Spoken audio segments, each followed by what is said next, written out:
And welcome to our CyberSec Tuesday, March 19th, 2024. We're here with Sean, who's going to give a presentation on setting up a home lab for cybersecurity. Off to you, Sean. Cool, thanks, Vegas. Yeah, welcome everybody again. I'll be doing a presentation on getting started with setting up a home lab, what it is, why you want one, things like that. Like I mentioned before, I'm glad to see some new faces here. So I hope there are some folks that are here that are maybe looking into setting up a home lab or wanting to know what that is, what's the benefits, things like that. So yeah, I'll kick things off. Throughout the slides, I will be showing examples of what home labs are. And like I said, feel free to interrupt me if you have any questions. But yeah, and I'm using a new tool today, so bear with me. But yeah, why home lab? So home labs, I'm going to do a quick rundown of what is a home lab and why to build one. What they are is home labs are exactly kind of what it sounds like. It's a lab. In this case, it's a bunch of computer equipment that you tinker with at home. It could be anything as simple as like a Raspberry Pi or maybe a spare laptop, maybe like a basic Netgear switch that's been reflashed to like something like DVWRT, or it could be as enterprise grade as like things like Cisco or Dell servers, things like that, whether it's new or used. So there's really no right or wrong way or right or wrong hardware to have in your home lab if you're just playing around with things, especially if you're not hosting anything that's public or that people are relying on. It can kind of be anything you want it to be.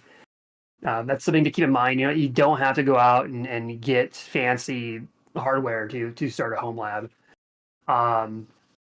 Another reason why to get a home lab is it's really there for you to learn off of. And there's many reasons to get into home lab in regards to learning. One reason would be work related.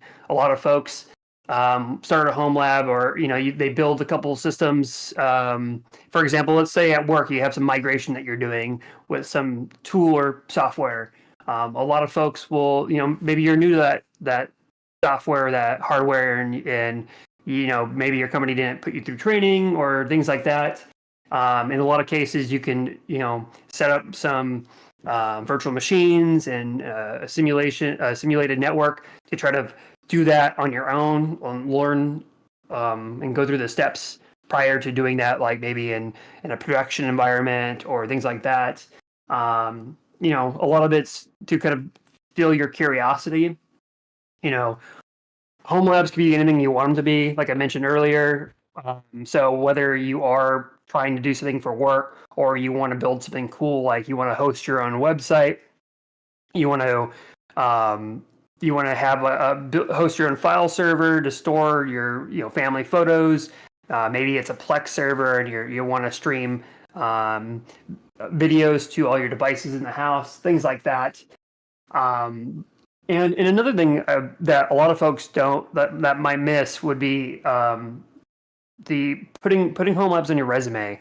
I interview a lot of folks, and one question I always ask them is, what do they do outside of work that kind of helps accelerate their skills? And I'm always looking, and I get excited when I hear folks saying that they have a home lab that they have at home. So there's something, if you have one, I definitely recommend it. Throw it on your resume, throw it on your LinkedIn. Share that you're actively working on one. It just shows that you're engaged, and a lot of employers like that. And some more reasons why to home lab would be control. Typical home networks include pretty subpar equipment like Netgear, Nighthawk routers that you have to go and reboot once a month because something's up with the device and like nobody can connect to anything. or your Wi-Fi is spotty, so there's other alternatives that are out there you can upgrade to. Backing up your data, like I mentioned earlier, like storage. That's where a lot of folks get started. They have a lot of photos, they have a lot of videos, they have a lot of files that they want to back up, and a lot of times you don't want to rely on having them on your system. Does somebody mind a meeting? Oh, cool. Thanks. So yeah, storage backups, things like that. Another big thing is privacy. So let's say you use Google Drive to store your documents and things like that. There's more private alternatives like Nextcloud. There's private alternatives to GitHub like GitLab, for example. There's the list goes on in regards to privacy. And if anybody's curious, we can talk more about that later. The other point is home automation. That's becoming more and more of a big thing. And that's a lot of tools like Home Assistant, where you can automate the lights in your house. You can automate your alarm system, things like that. So those are a couple ideas of why to Home Lab. Anybody have anything, like any other thoughts they want to bring up, like why you Home Lab, for example?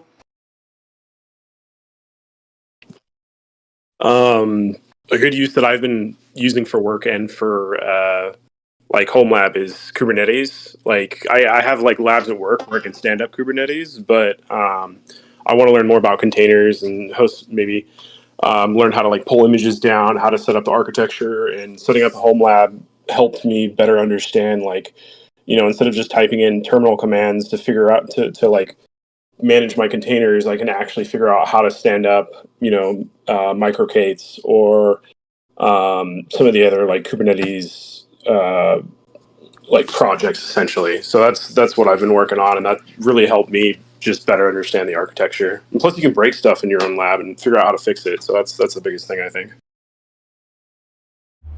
Yeah, for sure. For me, it's kind of in the same boat of just learning new and different things that you can be applied in the workforce.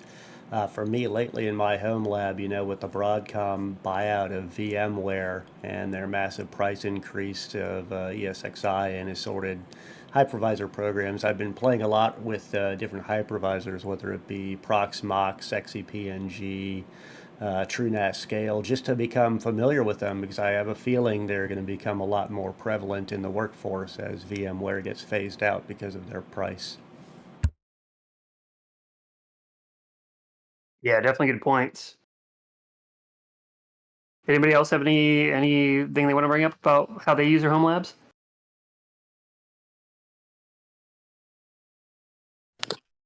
Another project that I was doing is to practice like you can build your own home domain and set up like an AD server with your own domain there. And then if you want to do like a pass the hash attack or some other types of attack, you can create fake users. There's also GitHub repositories that can basically throw a bunch of junk data in your domain as well. So it can automate it versus having to manually create those users. But if you're looking at like offensive security for Active Directory, that's another like great way of setting up your home domain. I did it on one of my previous computers, but then my hard drive crashed and I lost it. So yeah, that was it. But I've used it for that as well, for offensive as well as defensive. The other great use for a home lab is for backup so that you don't have hard drives crash and you lose your active domain controller. So there's that too. Love you, Sponger. This Yeah, is I think I think setting up a Active Directory domain was probably what got me started with home labbing back in the day. And that's definitely something that, especially like Windows admins, you know, uh, get to play around with. So yeah, cool, good examples, guys. All right, well, I'll move on. So yeah, I have a home lab. I'm getting too excited. I'll jump into here. So, how to build a home lab. So, I mentioned some of this stuff earlier. So, there's kind of two approaches. There's the simple and cost-effective method, which is things as simple as like Raspberry Pis, I know they're kind of hard to get right now, so things like there's a lot of alternatives. Like Pine 64 has different Pine devices. There's the Orange Pi. I think there's a Banana Pi. There's Nooks, um, and other alternative low energy micro PCs like that. There's also a lot of affordable consumers. It's like consumer slash prosumer grade equipment like Netgear, MicroTik, TP-Link. That's a lot of the managed switches are less than $100. I know you can get more enterprise versions of Netgear as well, but if you're trying to stay affordable, there's a lot of options that are really decent and affordable. And I think it's very common to see a lot of us will have a lot of that equipment in there, especially when it comes to power. And if you live in a state where power is not cheap, like where I live in California, it's very expensive. So having low power devices is definitely a smart thing. If you're not careful, you get a bunch of systems.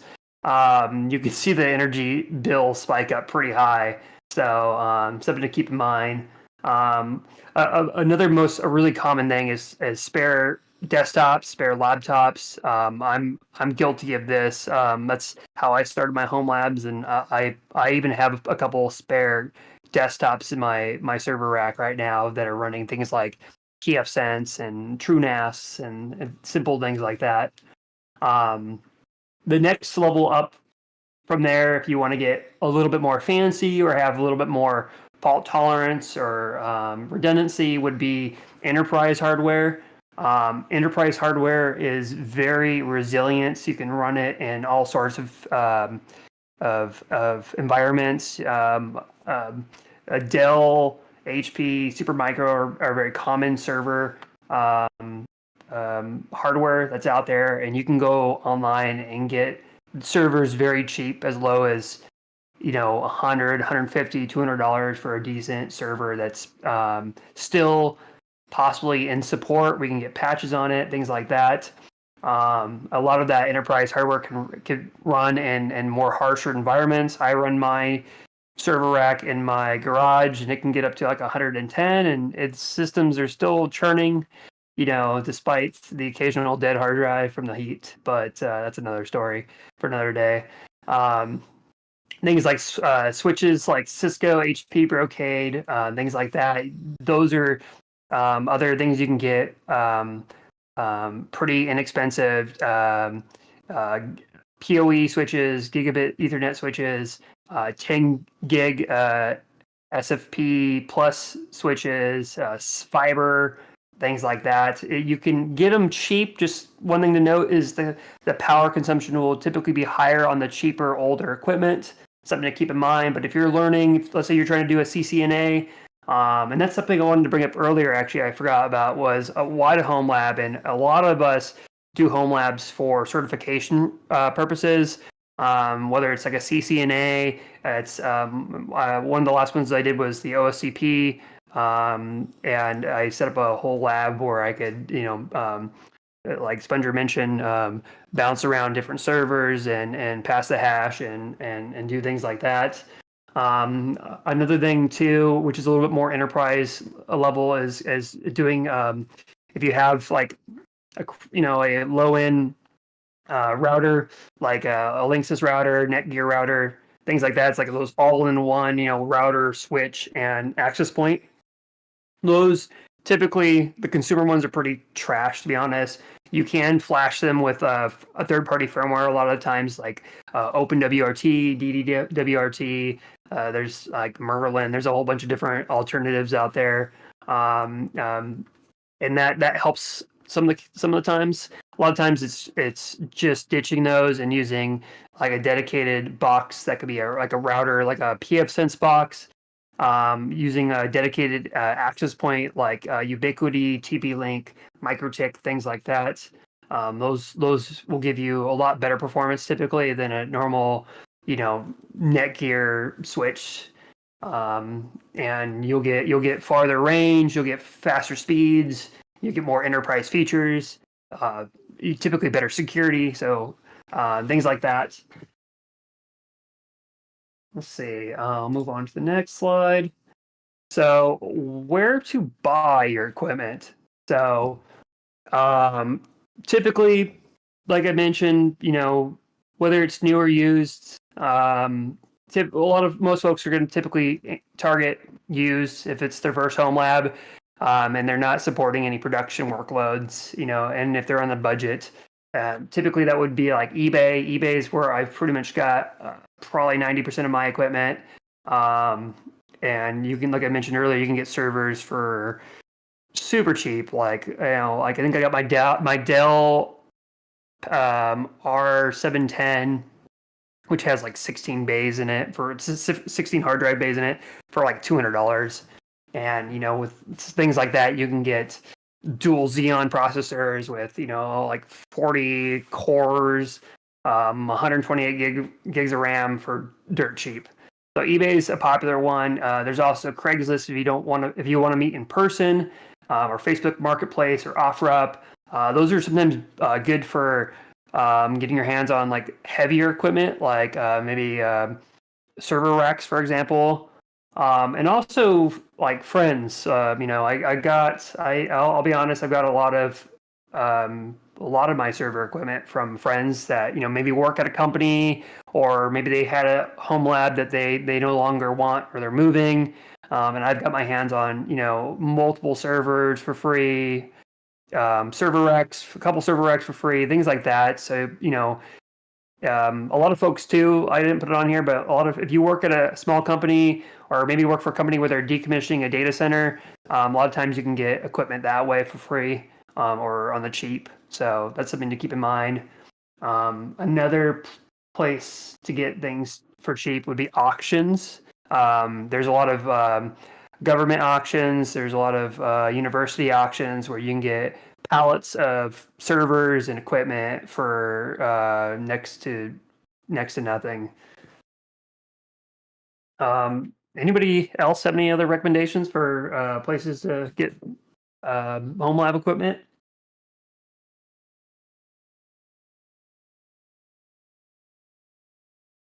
No? Okay. I'll move on. So, um, so so okay, well, like I got a home lab, I got some equipment, like what should I build?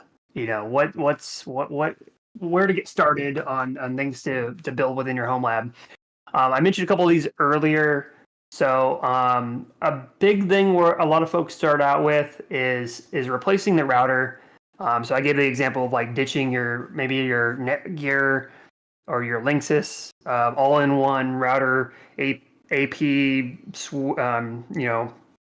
network switch, those all-in-one devices, and maybe looking at building a OpenSense open source firewall, or maybe even pfSense or OpenWRT. Those are very popular options where you can take a spare desktop, or maybe a more targeted system to build these open source routers on.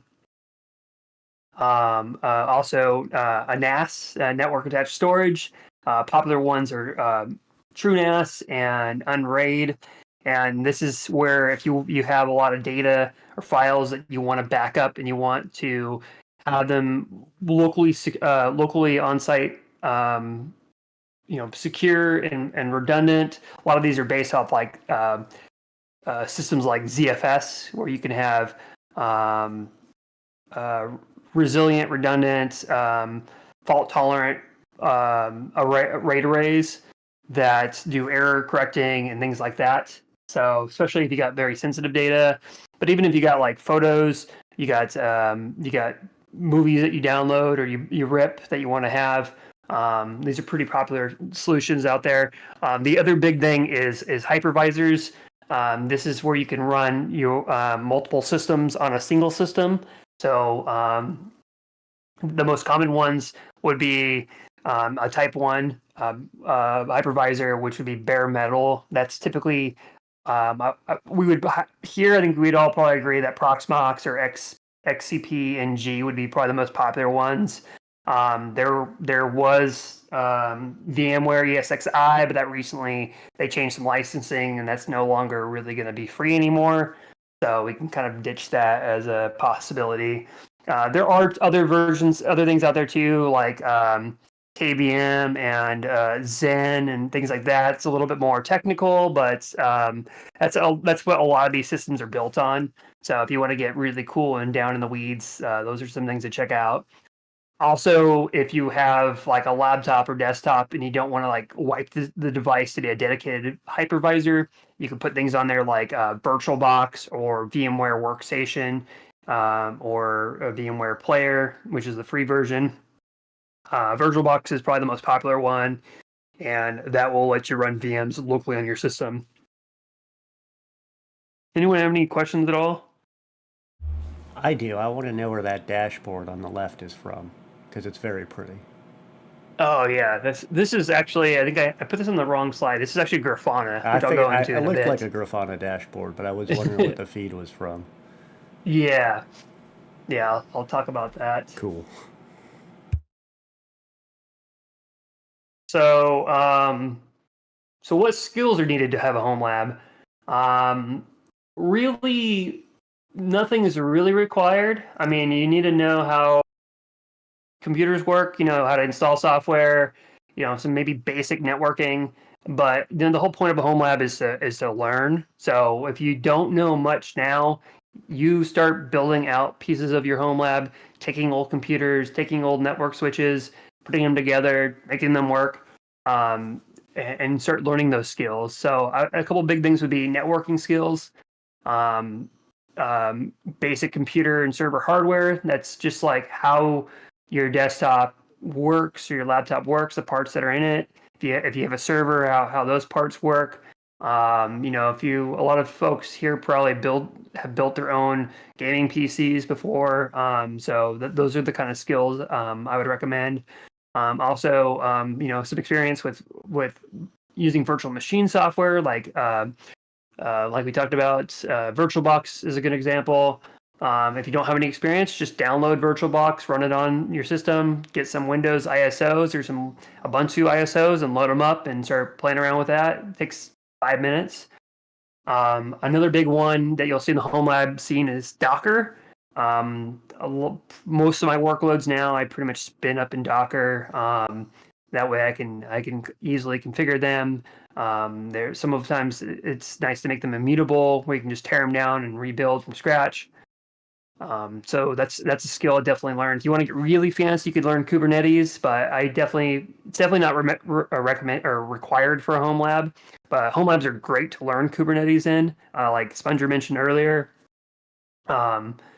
There's also Bash, PowerShell, anything command line. Learning some command line, how that works is big, especially for deploying out home labs and doing automation, things like that.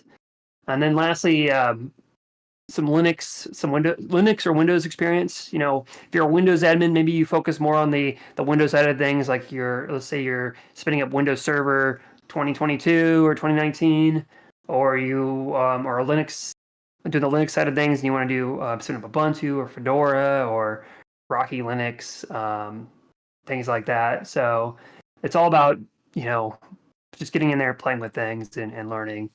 Um, Hey, Sean. yeah, Could you go back to that slide? I just have a quick comment real quick. yeah. So yeah, like the other thing that I recommend, a lot of people, they just get paralyzed when they see like a list like this. They're like, oh man, I don't know any of this. Like, where do I begin? This is probably for like the newer folks, but my recommendation is just start somewhere. Like, go on YouTube, look up a video for how to set something up, and then even if you consider it like a failure, like you didn't set up something and you end up like down a rabbit hole troubleshooting something, I like to think of it as like failing forward.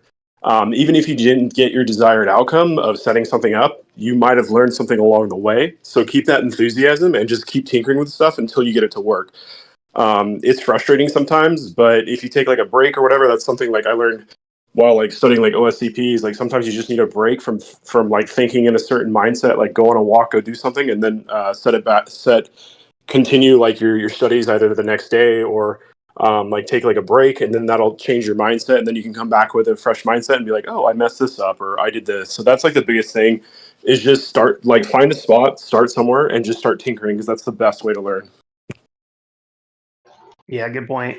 I'd like to. Can I add on to that real quick? Yeah, definitely. If everything does go smooth, like say you build a TrueNAS server and it goes perfectly fine, what I like to do is go and actually purposely break something. Go ahead and rip a drive out. Make sure you can actually like replace a drive with another good one. Try and actually break things and test yourself. See if you can recover, because eventually something won't go to plan.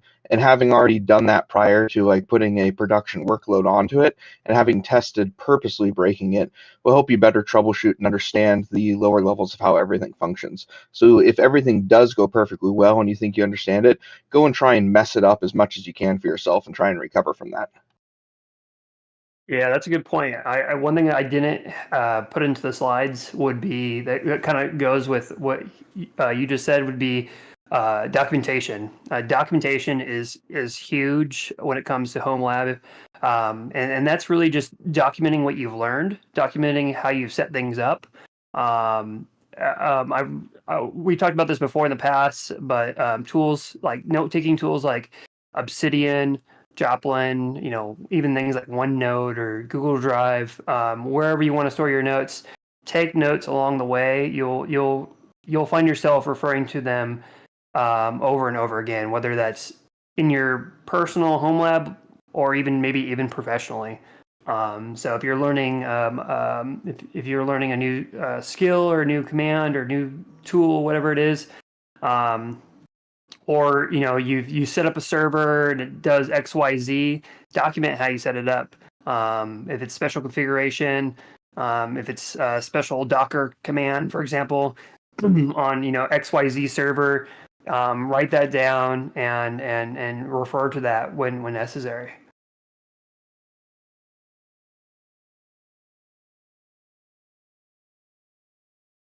I would add to this. Yeah, go ahead. I don't know how much it applies, whatever you're working on, but you could add a SQL Server Express. A Microsoft SQL Server is actually free for personal use, and it's very much similar to the Enterprise Edition. So you can get that set up and actually start working on something that is going to be really similar to stuff you're going to see in actual production environments with different companies. Yeah, that's a good point. There is a lot of free enterprise software out there, like you mentioned, Microsoft SQL Server. There's most like Windows Server, Windows Desktop. A lot of those have a free trial license you can use as well too.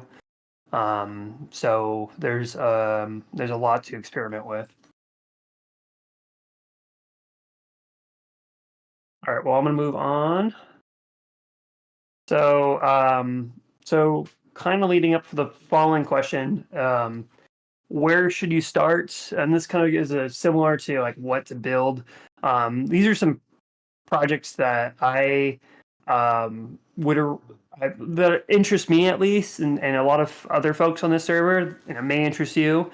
Some cool projects to maybe start, some things to build in your home lab. If you want to build some services that could stay running in your home lab full time, could be things like Nextcloud.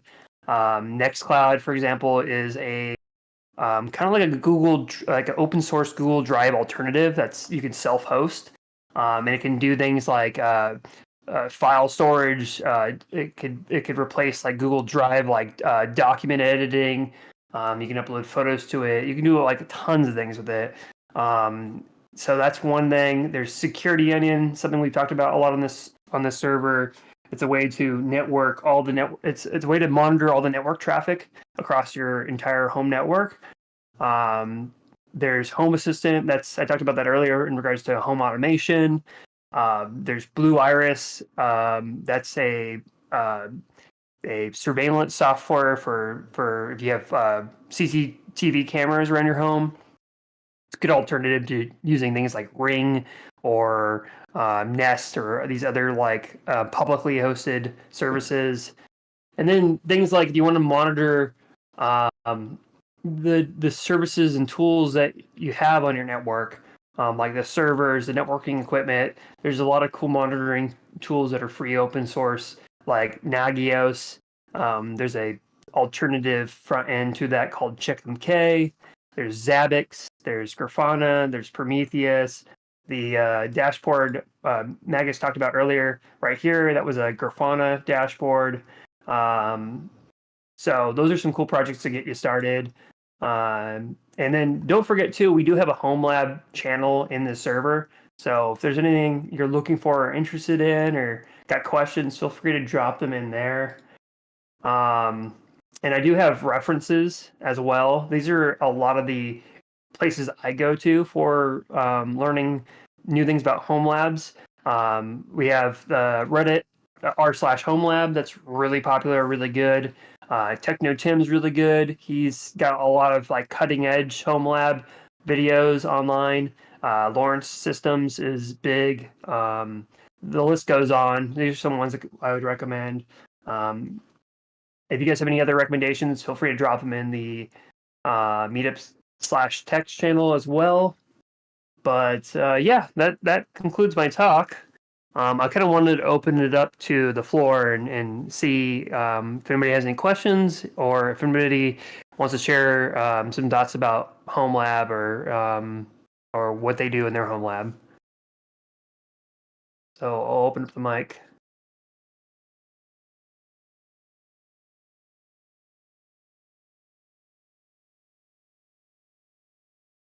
One of the other great things about having a home lab is if you're in any sort of like incident response or forensics field, is just being able to replicate things or attempt to replicate it. If you're doing investigations on a machine and you're seeing, artifacts of certain types or certain artifacts are missing, you can, spin up a similar machine, try and replicate things. Like maybe it's you're missing artifacts that you'd expect to think would be recorded in a browser, but it maybe isn't because it's in private browsing mode or something like that. And you can actually try and replicate those things if they're running anti-forensics tools. You can try and download different versions of the tools and try and replicate why you're missing certain artifacts or data.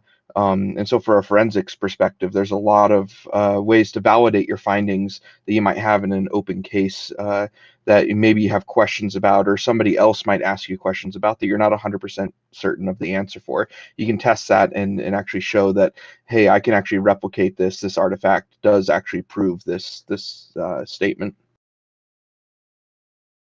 Yeah, that's actually a good point. It reminds me, I don't know if any of you know Barry Sploit, but I think almost a year ago now, he actually ran us through. He took a SANS class in DFIR, and he ran it. We set up basically VMs, like Linux VMs, or no, it was Windows VMs, and then he ended up running through volatility with us, which is memory forensics, and it was really and there's volatility like CTFs that you can download and set up.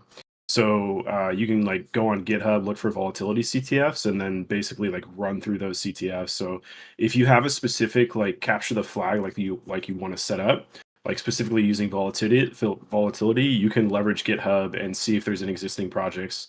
Now, I do say use them with caution, check the stars, check who's using them, make sure there's no malicious software in them, because there has been malicious repos and basically forks of like legitimate software on GitHub, where they will have they'll have a fork of like a legit tool and then it's actually malicious. So just be careful with what GitHub repos you're using. Check like the star rating, check how popular it is, see if there's any like bad comments, before you just start downloading crap all over the place. Yeah, good point. Yeah, another good point to that is if you are doing in your home lab, if something like malware investigation or forensics interests you, setting up a home lab that might be like air gapped, for example, where it's not connected to your rest of your network, where you can go and launch malware and test malware and analyze it and things like that. That's another good example. There's a lot of tools like volatility. There's, I think, Velociraptor as well. that will allow you to do forensics on those exploits and things like that. And it's not bad if you have if you do start downloading sketchy files off the internet, having a separate system in your home lab to test things out on and maybe scan them for viruses, things like that. It's another good example of situation that you might find yourself in. Also, fair warning, if you are testing exploits on Windows machines and you save notes in Obsidian, if that Windows Defender is on, your notes will get quarantined and you will lose all the work you just made. So make sure if you have Windows Defender, be careful what you're saving in your notes. If you're a diligent note taker, I messed myself over numerous times by using Joplin and actually quarantined Joplin's like note-taking database, and I lost a majority of my notes, and I fortunately was able to recover them. But that's why Obsidian note-taking is amazing, because there's no like back-end database that can get messed up. It just saves it in I forgot, it's not HTML, but I forgot the name of it. I can't think of it right now, but it saves it in a certain format. And Markdown? it's easy to read. Markdown, yeah. Markdown language. It saves it in Markdown. You can leverage the Markdown language and back it up to GitHub. So if you do lose your notes, you can save that, but that's a talk for another day.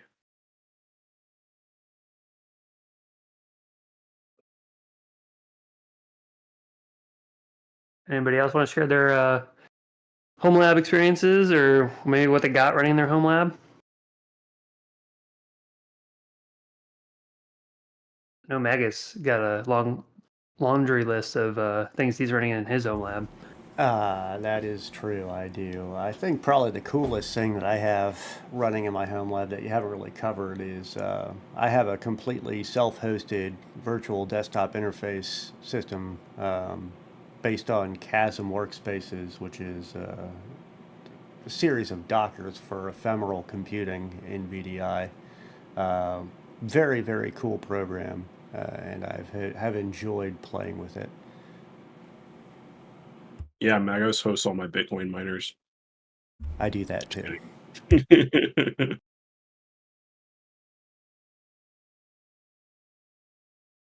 But other than that, yeah, it's pretty much the stuff that you've covered. You know, I run Nextcloud. I have Blue Iris for my security cameras around my house.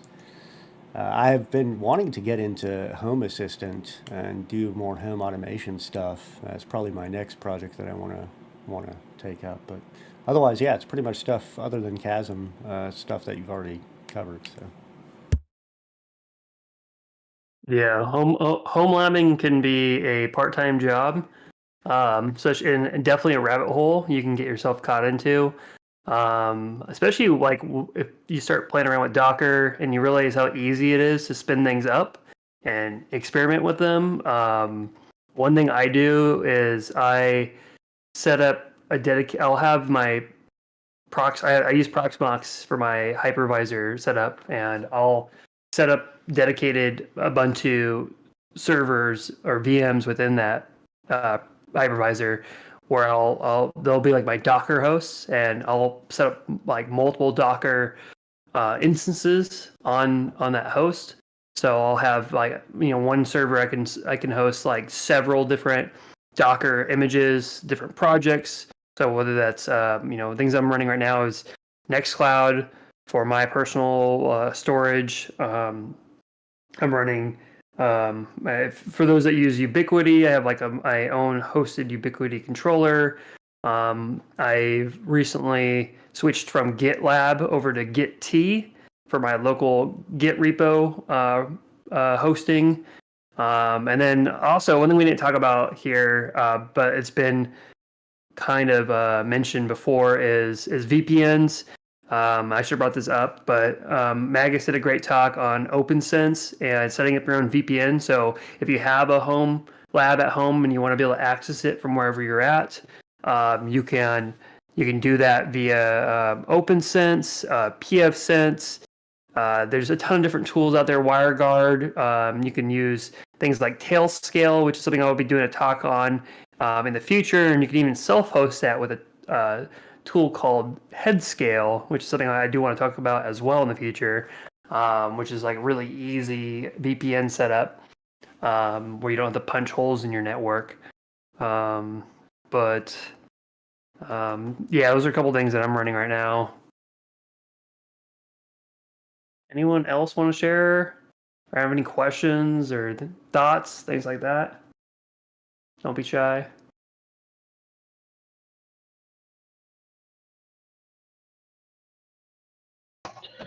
One other place to get hardware that I thought of, which is kind of getting harder to find these days, but I have had good luck in the past with local computer repair shops, especially if they also double as like an MSP or something like that.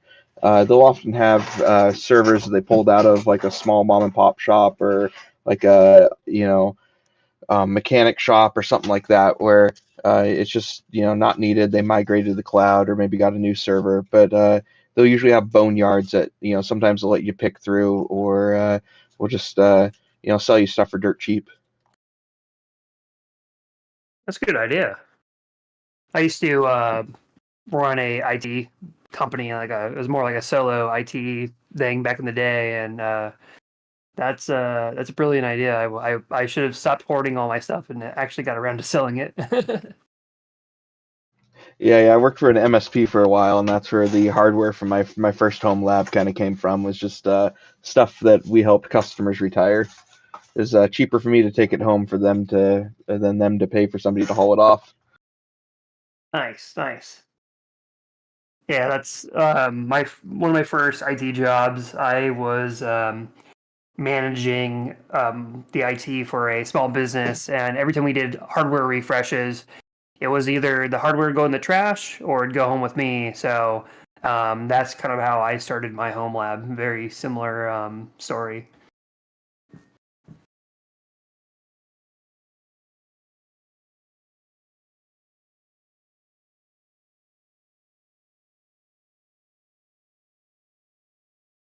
Well, if nobody has any more questions, I think we can probably wrap things up.